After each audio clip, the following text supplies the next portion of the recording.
د نبی علیہ السلام د سیرت پاک بیانات شروع کړیو. نن د دې متعلق خبره درته کوم چې د څومره مخکې پیغمبران تیر شوي دي، د حضرت آدم علیہ السلام نه والته د حضرت عیسی علیہ السلام پورې. پیغمبر علیہ السلام د دې ټولو پیغمبرانو د کمالاتو جامع پیغمبر. د هغې ټول کمالات چې څومره د پیغمبرانو هغه الله نبی علیہ السلام له ورکړي. جامع الکمالات دا د پیغمبر علیہ السلام یو صفت دی او هغه خصوصیات او برکات او معجزات چې د هغه پیغمبرانو نو هغه حضور پاک کې موجود. زمارونو هر پیغمبر په مخ د ځمکه د الله رحمت دی او ټول پیغمبران د الله مقربین بندگان تیر شوي دي او هر پیغمبر الله په خپله زمانه کې د خپل امت لپاره د هدایت یو لویه رڼا رالیږلې وه. نو د یو پیغمبر صفت چې کوو که نه دا به ذهن کې واچو. بعضې خلک لږ یو ګوټې خطا کېږي. د یو پیغمبر صفت چې کوو یا د حضور پاک صفت چې کوو نو هغې کې چې دا غلطي زمونږ نه ونه شي چې د بل پیغمبر سپکاوی را نه شي. په یو موقع کې یو صحابي په مدینې منورې بازار کې روانو او یو یهودي سره مخامخ شو. هغه یهودي قسم خوړه او په قسم کې ده ووی چې والذي استفا لا والذي استفا موسی علی البشر. دا لا دی د قسم سره د مخکې خبرې د رد دپاره یا زاید استعمالی دغه بله خبره ده. هو الذي استفا موسی علی البشر وی زما د قسم په خدای وي په هغه ذات مې د قسمې چې موسی علیه السلام له په ټولو بندګانو فضیلت ورکړی دی. هغه ده وی د هغې پیغمبر و موسی علیه السلام په هغه ذات مې د قسمې چې موسی علیه السلام له په ټولو بندګانو فضیلت ورکړی دی. دی مسلمان له غصه ورله وی دا خو تا غلطه خبره وکړه چې دله فضیلت دی په ټولو بندګانو. نو په ټولو بندګانو کې خو نبي علیه السلام هم داخل شو. اعلی محمد دا لفظ وی اعلی محمد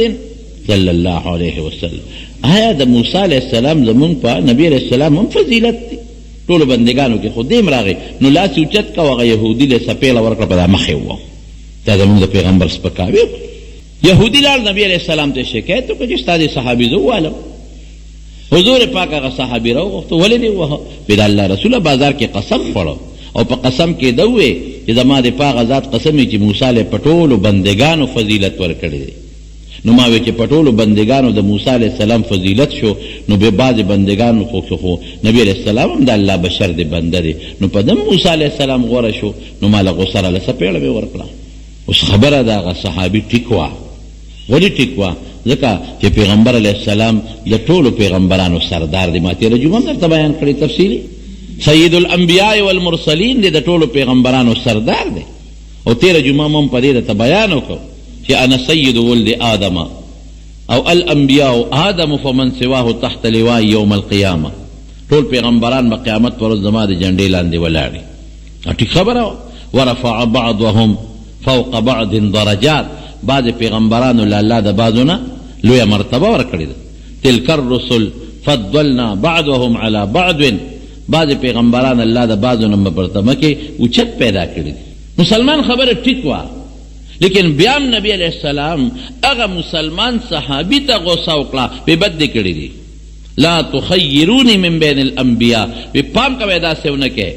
چې د پیغمبرانو په منځ کې ما اوچت حساب کې داسې به نه کوې. نو علما وایي چې دا ولې پیغمبر علیه السلام دا خبره وکړه؟ د هغه مرتبه خو په ټولو پیغمبرانو اوچته ده. نو څوک وایي عاجزي وکړه تواضع. لیکن ښکلی جواب دا دی چې ما له په نورو پیغمبرانو داسې بهتري مه راکوې چې د بل پیغمبر سپکاوی پکې راشي. ټولو نه زه بهتر یم شک پکې نشته خو داسې طریقه به زما د بهتروالي نه بیانوي چې په هغې کې د بل پیغمبر توهین راشي د بل پیغمبر سپکاري وی راشي. ځکه ټول پیغمبران د الله مقرب بندگان تیر شوي دي. او بیا حضور پاک یو مثال ورکړ وی ما په موسی علیه السلام او په نورو پیغمبرانو اوچتوی ما. ولې؟ وی د قیامت پر ورځ الناس یصعقون یوم القیامه. قیامت پر ورځ به ټول خلک بېهوشه پرېوځي. یو شپېلی به ووالي شي. یو شپېلی خو هغه ده چې شپېلی ووالي شي نو دا قیامت به راشي. دویمه شپېلی به ووالي شي نو اذا هم قیام ینظرون. خلک به د قبرونو نه پاسي او حساب کتاب له به روان شي. نو بیا چې کله حساب کتاب شروع کیږي یو درېیمه شپېلی به ووالي شي. دې سره به د الله عرش راځي او د الله د عرش تجلی به کیږي یو درېمه شپېلۍ به والی شي هغې شپېلۍ سره چې څومره خلق د بېهوشه به پرېوځي فاذا الناس يصعقون يوم القيامه قیامت پر ورځ به خلق بېهوشه پرېوځي نو د ټولو نه مخکې حضرت نبی کریم صلی الله علیه وسلم فرمایي زه به برابیدار شمه زه به راوچت شم د ټولو نه مخکې نو چې زه کله راوچت شم د ټولو نه مخکې فاذا انا بموسی موسی به ووینم آخذ بقائمة من قوائم العرش د عرش خپه به یې نیولي ټولو نه مخکې به زه راپاسم خو چې زه راپاسم نو موسی علیه السلام به ووینم نو ابسی آخذ بقائمة من قوائم العرش د الله د عرش خپه به یې نیولي فلا ادري نبی علیه السلام وایي ما ته پته نه لګي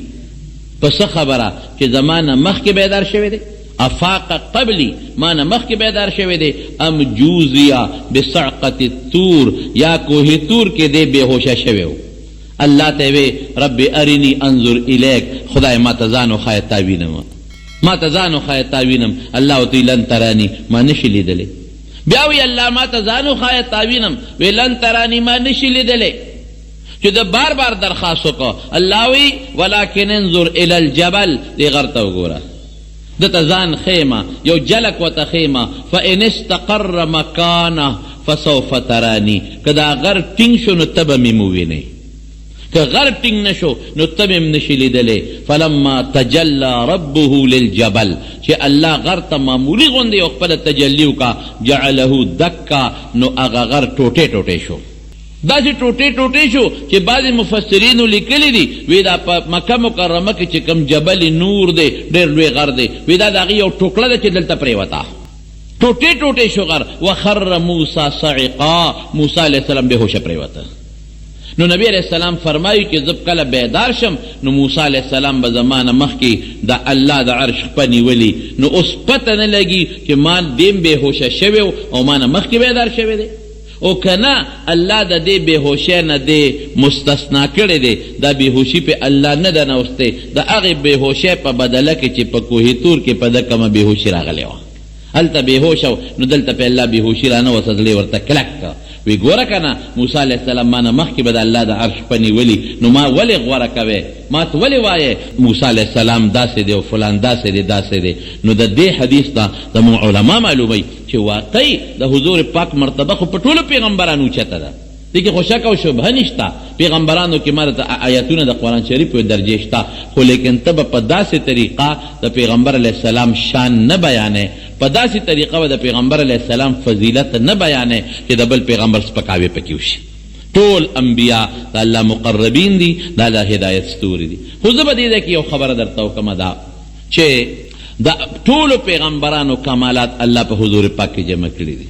ټول پیغمبران چې څومره دي هغه پکې راجمع دي حسن یوسف دم عیسی ید بیضاداری حسن یوسف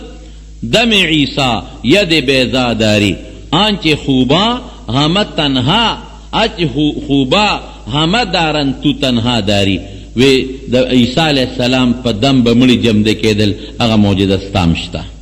د عیسی علیه السلام د لاس نه برنا خاتله هغه معجزه ستام شته د یوسف علیه السلام حسنو هغه حسن ستام شته وی چې هغې خوبانو مقربینو پیغمبرانو ځان ځان لکم صفتونو اټول پتا کې را جمع دي زه به درته یو څه شمېرم د حضرت آدم علیه السلام د ټولو نه لوی منقبت څه دی اداو چې کله الله پیدا کو نو فرشتو ته حکم وکړو واذ قلنا للملائکة اسجدوا لآدم اے فرشتو دی آدم علیه السلام ته سجده ولګوئ په طرف د آدم یا د ډایرکټ سجده ورته ولګوئ آدم علیه السلام ته فسجدوا الا ابلیس پرې پاتې شو او باقي چې څومره فرشتې وې نو ټولې په سجده باندې آدم علیه السلام ته پرېوتې اوس زما رونو دغه سجده زمونږ د امت نه مخکې په نورو امتونو کې یو سجده جایزه وه چې هغې ته به سجده تعظیم وې لکه موږ د تعظیم دپاره چاته په سینه لاس کیدو یا د تعظیم دپاره د چا لاس ښکل کو مثلا یا یو سړی را رواني د هغه تعظیم دپاره پاسو په دغې امتونو کې د نبي علیه السلام نه مخکې تعظیمي سجده جایزه وه چې چا به چا تعظیم کو نو سر به ورته په ځمکه کېښود سجده به یې ورته ولګوله دا وه د حضرت یوسف علیه السلام رونه چې کم وخت کې رالل او پلار ورسره د یعقوب علیه السلام او یوسف علیه السلام سره په مصر کې ملاقات شو نو قرآن شریف کې الله فرمایي وخروا له سجدا. نو بعض علما خو پکې تاویلات کوي، لکه دې کې تاویل بعض علما کوي لیکلي مفسرینو، خو ظاهري معنا څه ده؟ خروا له سجدا، ټول ورته په سجده پریوتل. دې ته سجده تعظیمي وای. او د عبادت سجده هغه مکمل شرک دی، هغه نه مخکې جایز وا او نه اوس جایز ده. د تعظیم د سجده او د عبادت د سجدې منځ کې لږ فرق دی. چې چاته سجده لګې که ستا دا سوچي چې دې ما له خیر م راکولی شي، ما نه شرم دفع کولی شي، زما د حالاتو نه هم خبردار دی. لکه مونږ چې الله ته سجده کوو نو زمونږ د الله ته چې سجده کوو زمونږ پکې څه سوچي چې الله سجده درته لګوم چې ما له خیر راکړي. داسې ده که نه ده؟ سبحان ربی الاعلی، هر عیب نه پاکې سجده درته لګوم الله چې ما د شر نه بچ کې. خیر او شر د چا په لاس کې دي؟ ما درته مخکې ویلي وایه د الله په لاس کې. مرض او صحت د چا په لاس کې دي؟ نو مونږ چې الله ته سجده لګو زمونږ دا مقصد دی. او دام سوچي چې الله ته زما د هر څه نه خبرداري، زما نم خبرې، زما د بچو نم خبرې، زما د ښځې نم خبرې، زما د غریبۍ نم خبرې، زما د مالدارۍ نم خبرې، زما د روغ صحت نم خبرې، زما د عزت نم خبرې. نو که په دې سوچ سجده لګې دې ته سجده د عبادت وایي. دا صرف چاله پکار ده او دا په یو امت کې ما سوا د الله نه د بل چا دپاره جایز نه وه. بالکل دا منع ده. او د تعظیم سجده سي هغې کې دا سوچ تي هغې کې به سجده آدم علیه السلام ته کوله نو صرف د هغه تعظیم یې وکړه. دا مطلب نو چې آدم علیه السلام ما له خیر او شر راکولی شي. دا مطلب نو چې آدم علیه السلام د ما نه شر لر کولی شي. دا مطلب نو چې آدم علیه السلام فرشتو دا سوچ نو چې آدم علیه السلام به موږ نه مرضونه لر کړي. دا مطلب نو. یا د یوسف علیه السلام رونو چې کله یوسف علیه السلام ته سجده ولګوله دا مطلب نو چې یوسف علیه السلام به موږ له خیر راکوي، موږ نه به شر لر کوي، موږ نه بیماري لر کوي، موږ نه بچي راکوي، موږ نه به روغ صحت راکوي. دا سجده چې موږ کوو دا به چا ته کوو؟ وایه الله ته. دغه سجده تعظیمي په نورو امتونو کې جایز وه، زموږ په امت کې دا منع شوه. بالکل حرام، مکمل منع ده. نبی کریم صلی الله علیه وسلم فرمائی لو كنت آمر کما حکم کولے ان یسجد احد لاحد چې یو کس بل چاته سجده ولګي،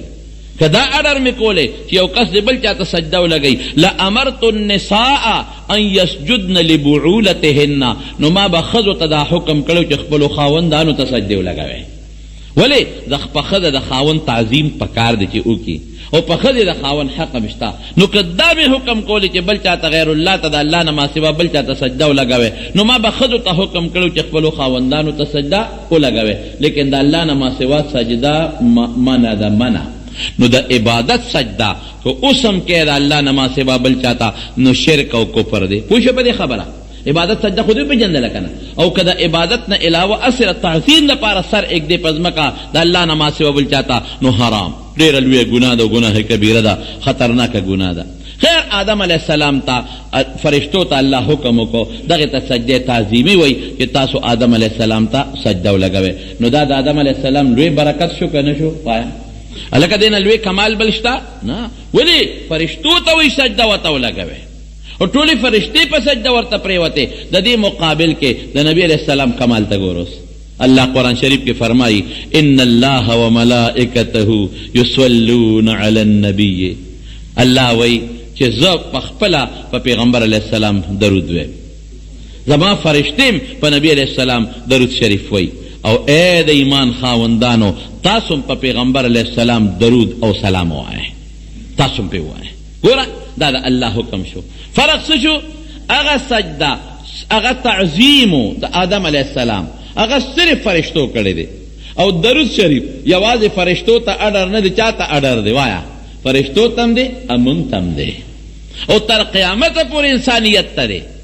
دا یو فرق. دویم فرق څه دی؟ هغه سجده صرف فرشتو کړې وه او دا درود شریف په پیغمبر علیه السلام الله په خپله م وایي. هغه سجده د آدم علیه السلام یو وخت کې وشوه، خلاصه شوه، بس یو ټیم هغه سجده شوې ده. او په پیغمبر علیه السلام درود شریف وایه یو وخت کې دي که نه عمر لبی، عمر لبی.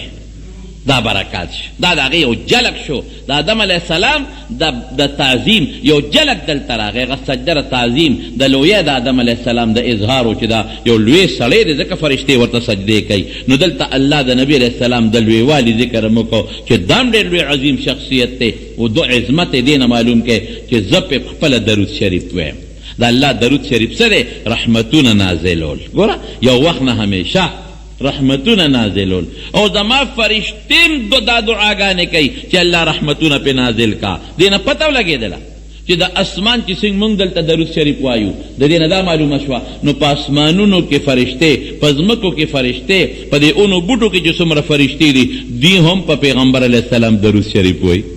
یوازې موږ نه یو هغې هم وایي او تر قیامته پورې به ویلې کېږي دا څومره لوی برکت دی د مارونو دې نه لوی برکت بل کېدی شي نشي کېدی نو صحابه تپوس کوي د نبي علیه السلام نه هذا السلام قد عرفناه د الله رسوله مونږ ته خو الله په قرآن شریف کې حکم وکړو چې درود مو وایه او سلام مو وایه نو سلام خو مونږ پیژنو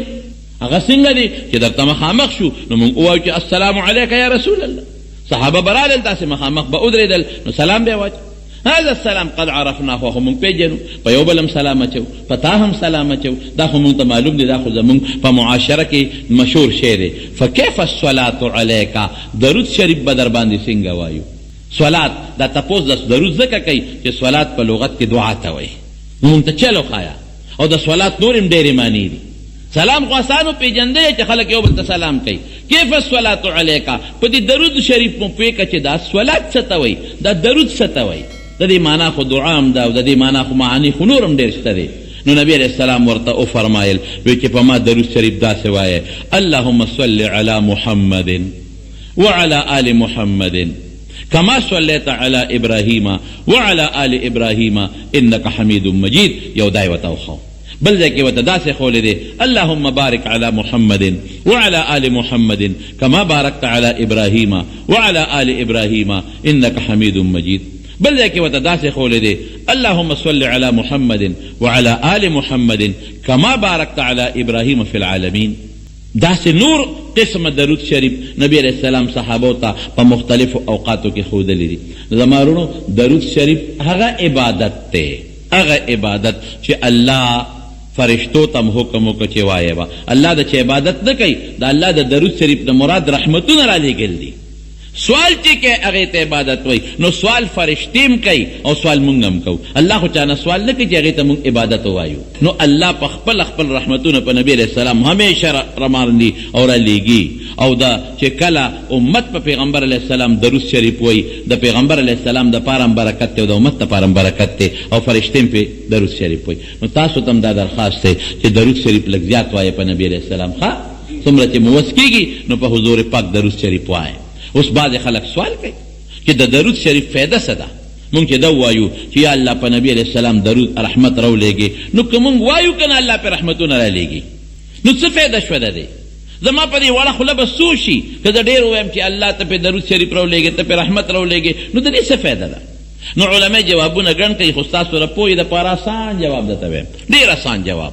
هغه دا چې ته بیټري راوالې بیټري او د دیوال ته مخامخ ونیسې خشته دیوالی ښکلې دیوالی دا ګور یو نظیر درته ښیم مثال نه دی چې دیوال ته تا هغه بیټري ونیسې نو دا هغه بیټرۍ هغه رڼا او عکس تا په دې مخ راپرېږدي که نه راپرېږدي راپرېږدي که نه راپرېږدي چمک در باندې راپرېږدي څومره چې د نږدې که چمک در باندې راوځي نو د دې بیټرۍ فایده دیوال ته نه رسېږي الټه تا ته فایده ورسېده هغه چمک تا ته راپرېوته تا ته لاره ښکاره شوه دا قرنګې زما د درود شریف فایده نبی علیه السلام ته رسي که نه رسي الله خبر ممکن ده وبرسي ممکن ده زما د بیانانه ولا زیات برکتونه خدای ورکي لیکن د هغې هغه عکس د هغې هغه شعاع د هغې هغه رڼا واپس زما په مخ راپرېږي زه پې خشته ښکارم لاره ما ته ډولی کېږي ما ته لاره ډولی کېږي زه پې سفر کوم دا د درود شریف برکات او خشته برکت ته زه ویم زما په ذهن کې دا حدیث کې راځي چې چا په نبي علیه السلام درود ووایي د باندې به خدای پاک لس برکتونه نازل کړي دنه به خدای لس ګناهونه ورجوي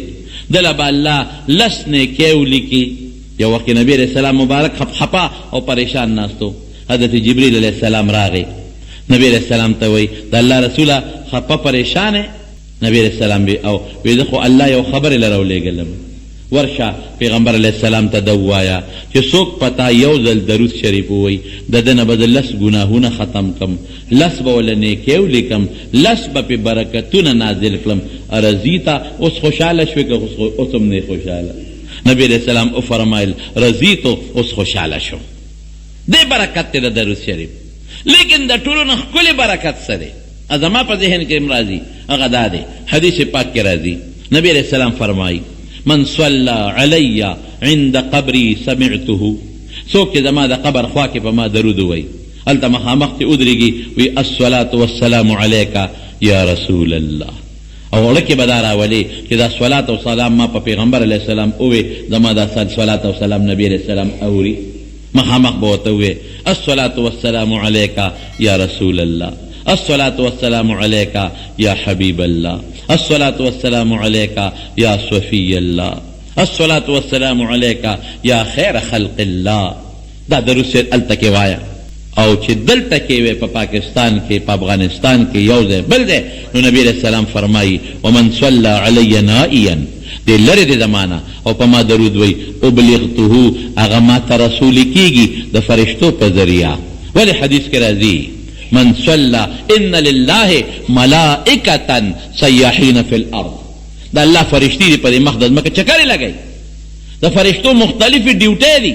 د چا په اونو کې ډیوټي ده، د چا په کانو کې ډیوټي ده، د چا په اوبو کې ډیوټي ده، د چا د مور ګېډه کې دننه په بچي باندې ډیوټي لګېدلې ده. او د بعضې د درود شریف دپاره خاص فرشتې الله مقرر کړي دي. ان لله ملائکة د الله فرشتي دي سیاحین فی الارض په دې ځمکه کې چکرې لګوي یبلغوني عن امتی السلام د امت نه ماته سلام را رسوي. زما امت چې په ما سلام وای نو هغه سلام ماته د امت دلته کې را رسوي. نو زه وایم اکثره ویم چې د درود شریف او یو حدیث کې راځي وی فرشته ځي نو نبی علیہ السلام ته دا وایي د الله رسوله فلانکی د فلانکی زوی نن پتا دومره درود شریف ویلی دي، فلانکی د فلانکی زوی نن پتا دومره درود شریف ویلی دي. نو چې د درود شریف د برکت نه ستا نوم د پیغمبر علیہ السلام په مخ کې واغښتلی شي یا ستا د پلار نوم د پیغمبر علیہ السلام په مخ کې واغښتی شي د دې نه لوی خیر او برکت بل شته. څونه به خوشحالی نبی علیہ السلام چې فرشته ورته وایي چې د تورنځو فلانکي د فلانکي زوی پتا دومره درود شریف ویلی دی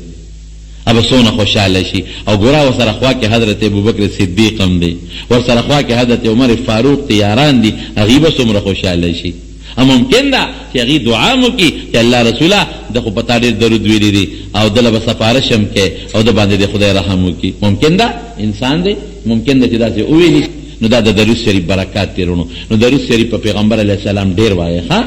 ډېر زیات درود شریف وایه، دې کې ډېر لوی خیر دی او ډېر برکت دی پکې. یو ځای کې یو صحابي حضور پاک ته وفرمایل وی د الله رسوله تا باندې څونه درود شریف وویمه دی چې څومره دې خوښې نو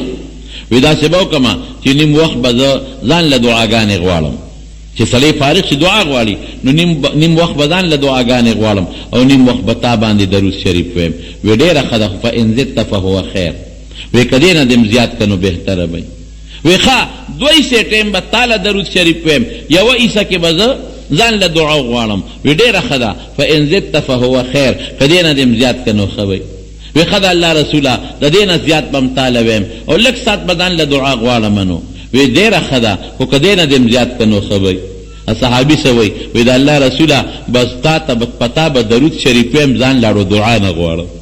تاله به درود شریف ویم او ځان له به دعا نه غواړم. حضور پاک سو فرمایل اذن تکفا همک وتغفر ذنبک. وی بس خبره خلاصه شوه. سړی سوال څه دپاره کوي چې خدای ما وبخي، نو خدای به دې مفتو کې وبخي. چې ما باندې درود شریف او دعا نه کوې نو تغفر ذنبک، ګناه به دې مکمل وبخلی شي. او تکفا همک، سړی چې دعا کوي نو غټه دعا څه غواړي چې خدای ما د پریشانو نه خلاص کړي. هلکه لویه خبره دا ده که نه، که بیماري ده نو هم پریشاني ده، که بچي نشته نو هم پریشاني ده، که دشمني ده نو هم پریشاني ده، که جګړه د چا سره کړې ده نو هم پریشاني ده،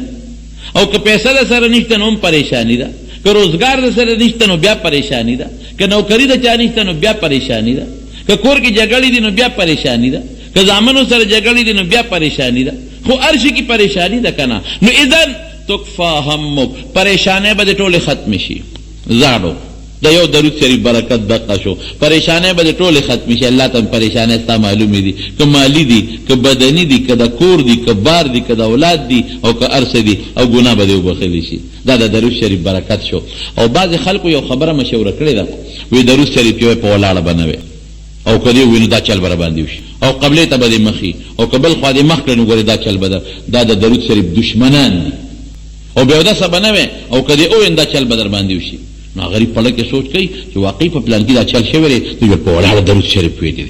پلان کې چې دی کنه ورکه ملي خوږيږي دا جوړ د بیا دا سویل دی پلان کې چې دی که نه وایي په سر یې درد دی ښه دا جوړده بیا اودسه ویلې دی دا بیا شکونه راځي دا نشته اصل مسله دا ده چې اودس ډېر بهتر دی زما په خبره پېښې اودس ډېر بهتر دی ښه دا ده چې اودس وکړه قبلې ته مخ کا التحیه شکل کې مو سره کښېنه او درود شریف وایه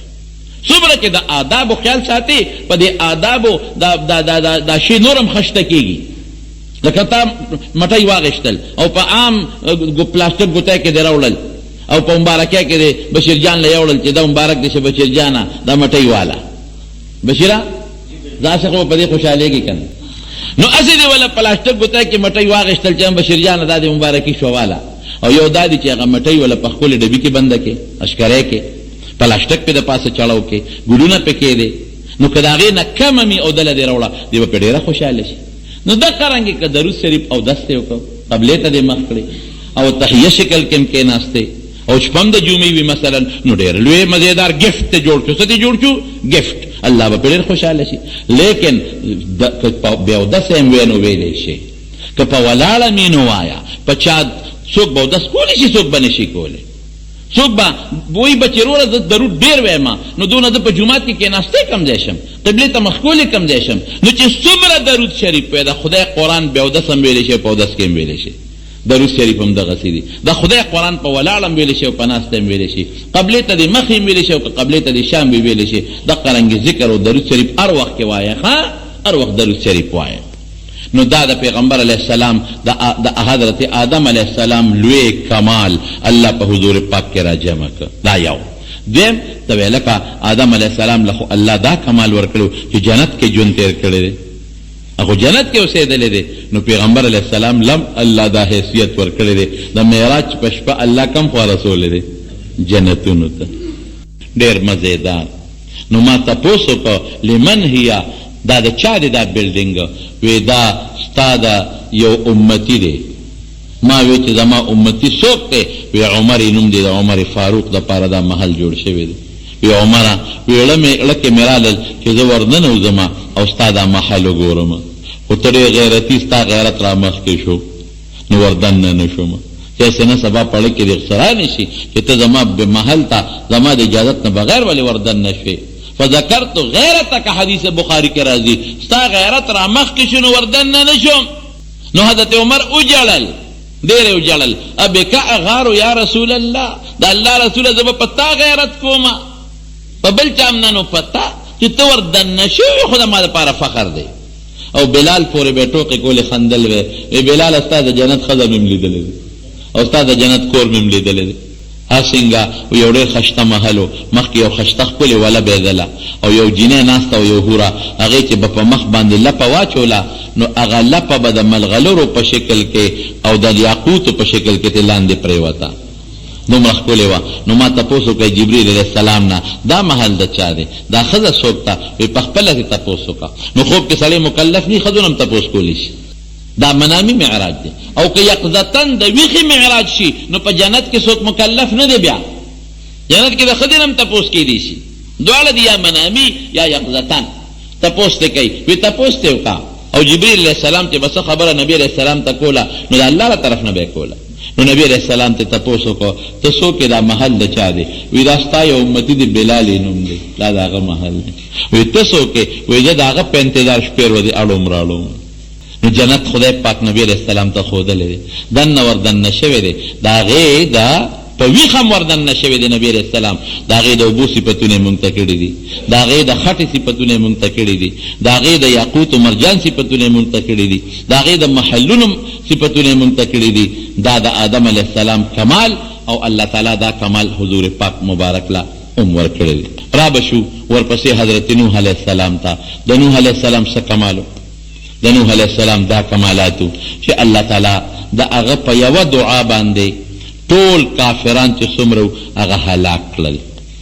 دعا یې وکړه د الله په دربار کې رب لا تذر علی الارض من الکافرین دیارا خدای چې د کافرانو په مخ د ځمکه څوک پرې نه دی نو الله تعالی ټول کافران غرق کړل او نوح علیه السلام سره د او یو کم و بیش یا درې او یا دوه یو مسلمانانو الله په کشتۍ کې بچ کړ د حضور پاک دې کمال ته مو ګوره که نه په جنګ بدر کې چې څومره دشمنانو د نبی علیه السلام هغه خلق چې د حضور پاک په ملا مبارکه باندې لري باچول او ګندګۍ به پیچولې او مرکې به ورته ساده راچو او هغې له به ولونه ورکوله. په جنګ بدر کې د لږو مسلمانانو د مخه خدای پاک مردار کړل که مردار یې نه کړل. د نوح علیه السلام دشمن د نوح علیه السلام په جنگ مړ نه شو. دشمن چې ستا د لاسه مړ شي دشمن او ته ورته ګورې او خپې ټکوي نو دا دله بیا خوند درکوي. نو دا بیا کافر دشمن د نبی علیه السلام مبارک او د صحابو د لاسه خدای ټول مردار کړل او چې کم پاتې شو نو هغې ته خدای ایمان غوندې عظیم نعمت ور نصیب کړ. حضرت ابراهیم علیه السلام لویه معجزه و لوی کمال سو اور په الله ګلې گلزار کړ. نمرود چې کله اور ته وغورځو نو الله پاک اور ته اعلان وکړ یا نار کونی بردن و سلاما علی ابراهیم. اے اورا په ابراهیم علیه السلام یخشه خو سلاما اسنه دومره یخشه چې د یخنۍ ولا تکلیف ورنکې معتدل چې نه پکې یخنی وي او نه پکې ګرمي وي. دا داغه اور په ګلې گلزار شو اور په سالم شو. اوس دا برکت د نبی کریم صلی الله علیه وسلم وره. د نبی کریم صلی الله علیه وسلم دغه حضرت انس وی د پیغمبر علیه السلام د لسو کالو خادم حضرت انس وی مال پیغمبر علیه السلام یو رومال را کړو نو چې کله به خیرن شو نو تنور کې به مې ومنډه نو چې واپس به مې راوویسته نو پاک شوی به. نو هغه د ابراهیم علیه السلام ذات ته بېشکه برکت شته. پیغمبر به اور څنګه سوځوي؟ پیغمبر خو ډېر لوی ده شان خاوند دی لیکن کم رومال سره چې د حضور پاک ګوتې مبارکې جنګېدلې دي هغه هم اور نه سوځوي. دیکھ که دا څومره مزیدار کمال شو چې کم رومال سره د هغې لاس اوچ کړی دی نو ما به اور ته دننه که تنور ته نو صفا به شو نو پاک به مې راوویسته. ښه که ته وی چې د ابراهیم علیه السلام خو یو عظیمه معجزه وه کمال به ویم کمال چې ګوره هجرت یې وکړه د الله دپاره د عراق نه روان شو څومره مزلې وکړه پیاده او یو ورسره بیبي ساره ده او یو ورسره حضرت لوط علیه السلام رواره دی او لاړ شام ته او په شام کې بیا د خدای کور جوړ کړ چې هغې ته بیت المقدس وایي. دا څومره کمال. نو هغه کمال خدای پیغمبر علیه السلام لم ورکړ د مکې مکرمې نه په هجرت وکړ او کوم طرف ته ورساو مدینې منورې ته او مدینه منوره کې په دوه جوماتونه جوړ کړل یو ته مسجد قبا وایي او بل ته مسجد نبوي وایي. دو جماعتونه شو. اوس وګوره بیت المقدس هم ډېر مبارک جماعت دی. حقیقت دا دی چې مبارک جماعت دی لیکن د هغې بیت المقدس نه مسجد نبوي زیات مبارک دی. د هغې مونځ هلته مونځ په یو په 1500 دی په بیت المقدس کې او په مسجد نبوي کې مونځ یو په 1000 دی او یو روایت کې یو په 50 سره دی. او مسجد قبا چې کوم الله په پیغمبر علیه السلام جوړ کو دا هغې څونه برکت دی هغې کې 2 رکعاته مونځ د عمرې برابر ثواب لري. دا برکت شو. هغه برکت خدای ورکاو. او ابراهیم علیه السلام کته وی چې بیت الله شریف جوړ کړی دی نو بیت الله شریف نبی علیه السلام نام خدای جوړ کړ. دا خو اصل کې ما د تمخ یو چې آدم علیه السلام جوړ کړو هغه نه مخکې فرشتو جوړ کړو نو ابراهیم علیه السلام په لاس هم جوړ شو او بیا د پیغمبر علیه السلام په لاس باندې هغه هم پکې خدمت وکړو. قریشو چې کله جوړو یو خبره به بله ستاسو ذهن کې راځي چې هلکه د اسماعیل علیه السلام کمال پکې شته که نشته؟ د هغه څه کمالاتو؟ د هغه دا کمالو چې د هغه خپه مبارکه فرشتي جبریل علیه السلام په ځمکه راوبروله نو زمزم چینه راوخوټ کېدله. هلکه لوی برکت دی که نه دی د زمزم د چینې؟ اوسه پورې برکت دی. حالانکه ابراهیم اسماعیل علیه السلام هغه وخت کې لا پیغمبر نو 40 کاله کې پیغمبري ملاویږي لا ماشوم بچی دی د مور پی خوري او خپه والا جبریل علیه السلام راوبروله او د زمزم چینه پیدا شوه. دا څومره لوی برکت ډېر وی واقعي برکت. دقسې برکت الله نبی کریم صلی الله علیه وسلم له ورکړی دی. څنګه هغه دا جسمانی برکت دی هغه روحاني برکت دی. د هغې مثال به درکړم. نبی علیه السلام فرمایي یو ځل یې وفرمایل ما بین بیتی و منبری روضة من ریاض الجنه. زما د کوټې او د منبر په منځ کې چې کوم علاقه ده دا د جنت د باغچو باغچه ده. و منبری علی حوضی او زما منبر د حوض کوثر په غاړه پروت دی. نو علما خو د دې توجیهات ډېر کوي خو اسانه غوندې توجیه چې د تو کومه څه شی دی هغه دا چې د قیامت پر ورځ به دا ریاض الجنت دا باغچه د باغچو د جنت دا به الله راولي په جنت کې به کېږي او دا منبر دا به الله راوالي او دا به د حوض کوثر په غاړه باندې کېږي. ادې وجنه علما لیکي چې څوک مدینه منوره ته لاړ او په ریاض الجنت کې دې منځ کوي نو دې د الله نه دا سوال وکړي منځنه پس چې الله په دنیا کې دې د جنت ځمکې لراوستې ما نو په آخرت کې مې د جنت ځمکه نصیب کې او چې د منبر مبارک سره خوا کې دي کینی دیر دقه وی چې خدای په دنیا کې دی د پیغمبر علیه السلام منبر لراوستم او حضور پاک فرمایي چې دا د حوض کوثر منبری علی حوضی په حوض کوثر په غاړه پروت دی نو خدای د مرګ نه پس به مې د حوض کوثر غاړه نصیب کې نو حوض دنیا کې د اسماعیل علیه السلام برکت زمزم دی هغه برکت د پیغمبر علیه السلام د برکت خدای نورم زیات کا لیکن هغه روحانی برکت چې د ریاض الجنت په شکل کې دی او د پیغمبر علیه السلام د منبر په شکل کې دی هغه د حضور پاک خصوصیت دی نبی علیه السلام فرمایي وی د خپل امت لا د حوض کوثر نو باور کومه او هغه حوض کوثر کې باندې چې څومره کوزې پرتې دي وی د اسمان د ستورو نه زیاتې دي او اوبې د پیو نه سپینې دي د واورې نه یخې دي او د شاتو نه خوږې دي الله یې زموږ نصیب وګرځولي را به شو ورپسې حضرت موسی علیه السلام موسی علیه السلام له الله څه برکت ورکړی کونټی خدای ورکړی او ورته به وی دا کونټی په ځمکه وغورځوه نو مار به ترې جوړ شي چې کله فرعونیانو سره فرعون ته چې الله وی د ما خو ډېر غټ دشمن دی فرعون هغه سره به څه کوم خو بلا ده بلا سره به څه کومه فکر مکو یو دو معجزې دله در کومه یو دا کونټی ده یو ید بیضا دا لاس دی کونټی به دې څنګه چې بس دله ورشي او دې خوا دې خوا کوي په ځمکه ورته غورځوه او اجدها خامار به ته خدای جوړي ګوتې وروله بیا به کونټی کېږي او دا لاس دې سینه کې وضمم یدک فی جناحک دې سینه کې دې ترخ سره دا لاس ورمنډه او بیا راوباسه نو تخرج بیضا من غیر سوء تک سپین به پړقېږي خو برس مرض والا بني من غیر سوء آیتا اخرى برگی مرض بپینی چمک بوی رنا بکی زده دو دی نخش وی فرعون لورغی ورطا مخامخ ادره دو او نیغ ورننواد او دا سے حیبت اللہ ورکڑیو چی پلارا کی پولیس والا تپوس غدرو نکلے شو چی تسو کیو چتا دی بس نیغ ورننواد فرعون تا تخت مخامخ ادره دو غم حیران شو چی دا لک سکر چی نیغ راغی بغیر دا پروٹوکول نو بغیر دا پولیس نو نیغ پراننواد تسو که لکا و دلتا سنگرالی دا اللہ استاذ ما ان رسول هارون علیہ السلام و سره دی او پی جندو دا اللہ من پیغمبران یو تا یرو دا خدای دا عذاب نا اغوی دا سکے زخو خدای خوزیما او توی دا خدای استاذ ما موسیٰ علیہ السلام کونٹیلا تقور کو پزمکے غرزولا کہ وی غرزولی و اجتحات جوڑا شوا او فرعون غروال او دمر دستونے وکلل کیا کرسے وغا سو تویدی کی تختیر سو لڑک غل تیو بیدل غل دستون تیو بیدل او چیغی اکلی شیو چتا وا گوارے من غرق نکے او اغمو تخلواز اکلاج دہا دیتا دا خدا مدد وی دا اللہ مدد وی قسم دے کہ اللہ دے مددو کی کہ دا دنیا طاقت دے مقابلہ ہوکی دغه ته مدد دا فرعون د فوج مقابله وسوک کوي او د فرعون د پولیس مقابله وسوک کوي او داغه دربار کې دو په دوه دي داسې معجزه والا خدای ورکړه داسې کمال موسی علیہ السلام ته ګوتې کړې او واپس تاغینا امسا جوړ شو او لاس به راوېسته او په پړقېده رڼا به کوله دا دوه شو خیر هغه خو ته ساحر او بیا مقابله مو ګټله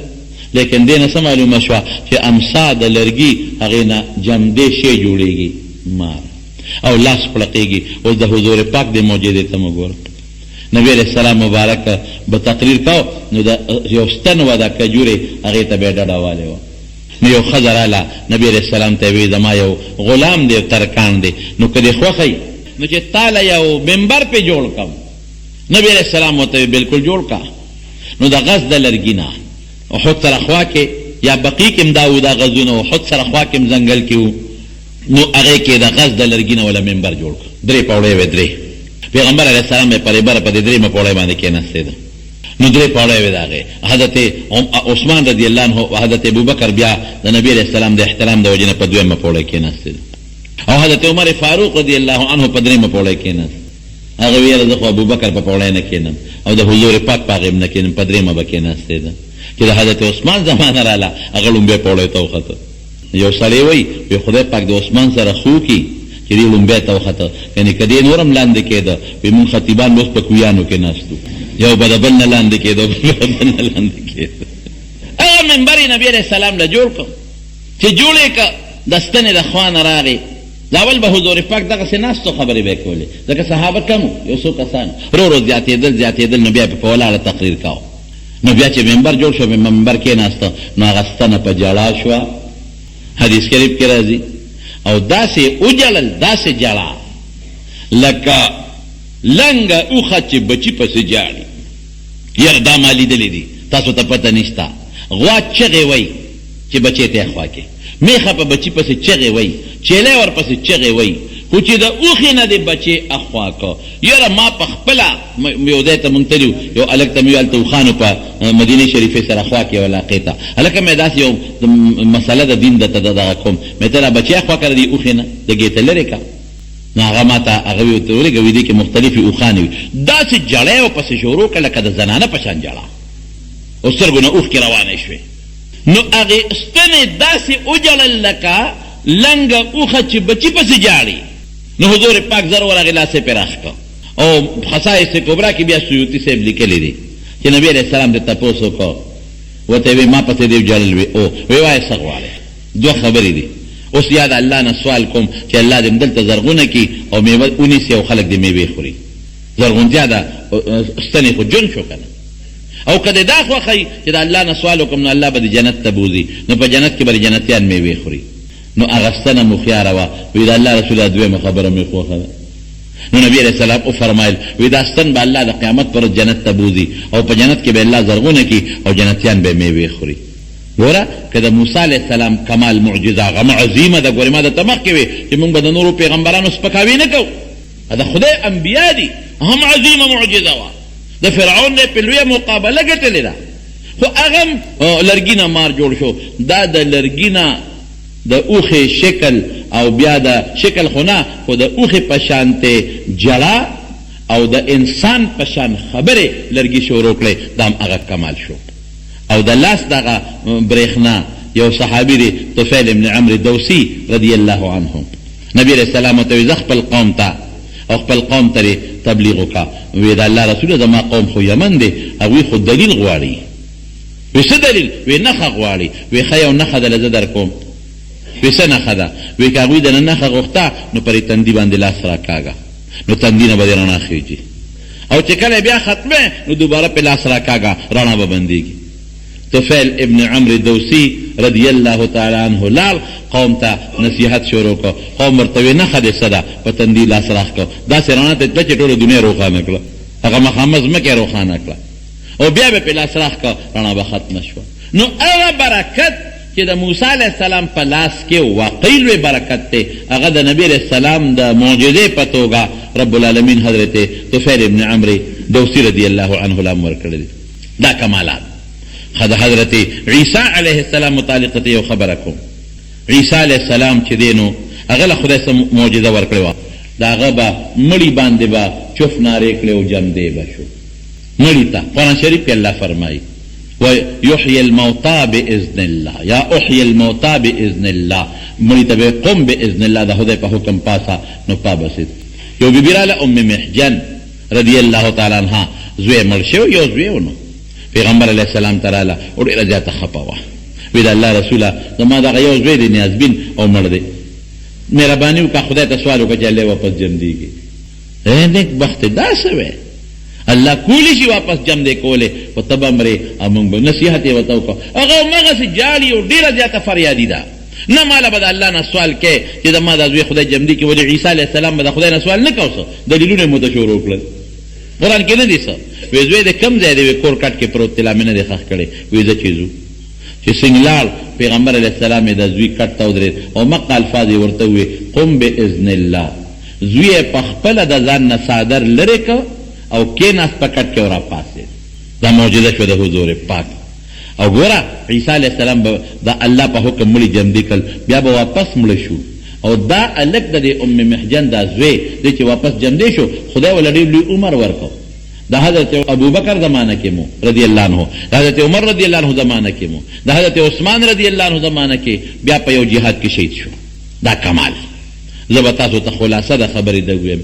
چې د ټولو پیغمبرانو حسن یوسف حضرت عایشه صدیقه رضی الله تعالی عنها فرمایي وی د مصر ښځو یوسف علیه السلام ولید لاسونه پرې کړل وی که زما محبوب یې لیدلی وی سرونه به یې پرې کړي او صحابو دغسې کړي دي که نه حسن یوسف دم عیسی یو صحابي دی کې ډېر زیات واقعات دي خو ما درته اختصار وکړم یو صحابي دا پنډی ماته شوی و یو کافر یې وجلی و او بیا یو پنډی ماته شوی وه او دا له راخپه تړلې وه په پټکي باندې او پیغمبر علیه السلام له راغی او لاس یې پرې راخ کړ چوف یې پرې وکړ او صحابي وی قسم دی که د هغې نه پس مې پوټۍ غوندې درد محسوس کړي او حضرت علي صاحب د خیبر په جنگ کې نبی علیه السلام تپوس وکړ این علي ابن ابي طالب وی علي څه شو وی صاحب به رمد سترګې خوږ دي وی راوې بلې چې راوې غوښته نبی علیه السلام وله په سترګو دم ور واچو علي صاحب وی داسې خدای سترګې جوړه کړه چې اړو بیماري پې نه وه د دې ډېر زیات مثالونه دي او ید بیضا داری آنچه خوبه همه دارن تو تنها داری اگر ټولو کمالات چې راغون کې هغه تا کې یوازې موجود دي دا د حضور پاک کمالات او یارونو بالخصوص برته دا ویما چې اونه جمع کول او خبرې کول او اوخانو سره خبرې کول او برکت پیدا کېدل په خوراکونو کې او په اوبو کې برکت پیدا کېدل دا ځان له کمالات دي خو نبی علیه السلام چې کوم لونه د الله په حکم جمع دي کړي دي دا ځان له کمال دی یو صحابي پیغمبر علیه السلام ته قصه کوي وی مونږ به څه چل کوو مونږ به کاڼو ته سجدې لګولې نو چې ښکلې کاڼې به م ولیدو هغه بل به م وغورځو بیا به م هغې ته سجدې جیب کې به م ګرځو نو چې د هغې نه به م خشته کاڼې ولیدو نو هغه زوړ به م غورځو او چې کاڼې به نو بیا به م د خټې نه یو غونډ جوړ کړو نو هغې ته به م سجدې کولې دا وی زمونږ ژوند و نو وی ځان له ما یو بت جوړ کړی وی صحرا ته تلم ښکار له نو یو بت مې یو ځای کې کېښود چې دورېږه دا خدای دې خوا کېدم ما ښکار کو وی چې بت له رالمه وی لوند وی خوا کې دریاب او سیلاب او سیند وی ما وی چې زما دا خدای جوړ الوتې دی او په دې دریاب کې لمبلې دي دې جوړ په دریاب کې غوپه شوی دی او لمبلې دي ګرمي جوړ شوې ده نو وی چې بیا مازدیګر مې بیا وکته بیا مې ښکار وکړو رالم او مې کته وی بیا لوندو وی ما وی چې سړی جوړ بیا ګرمي شوې ده او بیا ورالوتی دی او دریاب کې یو څو غوپې والې دي وی چې سار مې ښکار کو بیا مې وکتل بیا لوندو مې چې دی د شپې به تلي نو بیا به الوتي نو لمبلې به یې وینو نو یو ورځ مې دا چل وکړو وی ما چې به ښکار وکړو نو د ښکاره د هغه سرونه او خپې به مې یو طرف ته وغورځولې نو دا سپي به راتلل او ګیدړان به راتلل او لومبړې به راتلې هغه به یې خوړلې نو ما یو ځای کې ښکار کو وی مې چې ولېږه د دې بوت نه زه پټ چته کېنم او پټې سارم چې دا دې کوم وخت کې اوچتېږي او الوځي په دریاب کې لاندې وی چې پټ کېناستم داسې مخامخه وی دې کې یو ګیدړ راغی او یې خپې اوچته کړه زما د بوت په دا سر یې متیازې وکړې د بوت په سر یې راله متیازې وکړې وی چې متیازې وکړې وی زه پوه شوم چې دا خو ما وی که دا دې سیند ته لمبلو لځي دا خو هغه لومبړ راځي هغه ګیدړ اپې د پاسه پیشاب متیازې پې کوي نو یو شعر یې وی رب یبول الثعلبان برأسه هغه هم خدای کیدی شي چې ګیدړانې په سر متیازې کوي رب یبول الثعلبان برأسه هغه هم خدای کیدی شي چې ګیدړان هغې په سر باندې متیازې کوي لقد ضل من بالت علیه الثعالب چې چاله ګیدړ په سر متیازې کوي که نه دام ګمراه دی چې څوک د دې عبادت کې دام ګمراه وي بس اوچت مې که او الله اکبر مې پې ووې او ځمکې له مې راوپاراو چې تا باندې خو مرداره متیازې کوي ګیدړان د هغوی نه ځان نه چې ساتلې موږ له به څه خیر راکړي نه د مارونو وایي دقه خدای پاک موږ ته هدایت را نصیب کړه او د الله فضل دی موږ د هغه ذات عبادت کوو د هغه ذات ته رب وایو چې نه وله مرګ راځي نه وله بیماري راځي نه وله تبه راځي نه وله ټوخې راځي او همیشه دپاره موجود دی او د ټولو کائناتو اسمانونو بره ځمکه او لاندې او په دا منځ کې د هر څه خالق او مالک دی داسې دی که نه دی الله دې په دې عقیده ژوند او مرګ نصیب کړي نو نبي کریم صلی الله علیه وسلم له الله ډېر زیات کمالات ورکړي او چونکې زموږ ښکلی پیغمبر دی نو په دغه کمالاتو باندې موږ خوشحاله یو او موږ پې فخر کوو رب العالمین دې زمونږه د نبي کریم صلی الله علیه وسلم ملګرتیا او د هغه ښکلي دین نصیب وګرځولی کړي الله ته موږ د فتنو افتونو په امن کې وساتئ رب ذوالجلال د خیر او د برکت ژوند نصیب کړي الله که څوک مریضان دي شفا وله ورکړي که څوک قرضداران یې قرضونه اخلاص کړي الله زمون ژوند کې مال اولاد کې برکت پیدا کړي. الله د حاسدانو د حسدونو نه مو ساتي، د بغضیانو د بغضونو نه مو ساتي، د مخلوق د شر نه مو ساتي، او د دنیا او د آخرت د فتنو وساتي، او د نبی علیہ السلام مرګتیا نصیب وکړي، د هغې تابعداري نصیبه کړي، او د هغې د جنډې لاندې د قیامت پر ورځ ودرولې کړي، د هغې د مبارک لاس د حوض کوثر اوبه هم نصیب کړي. او الله چې څه چا د څه پریشانۍ دی الله پریشانۍ ولا په خوشحالو باندې بدله کړي. او خدایا د چا که څه نوکری نشته، کاروبار نشته، خدای ته ولا ښې نوکری او کاروبارونه ورکړي. مونږ ټول د بیت الله حج له بوتلی کړي، او چې کوم مردگان وفات شوي دی الله د ټولو مغفرت نصیب کړي. اخر وخت کې په خپل کلمه نصیب کړي چې لا اله الا الله.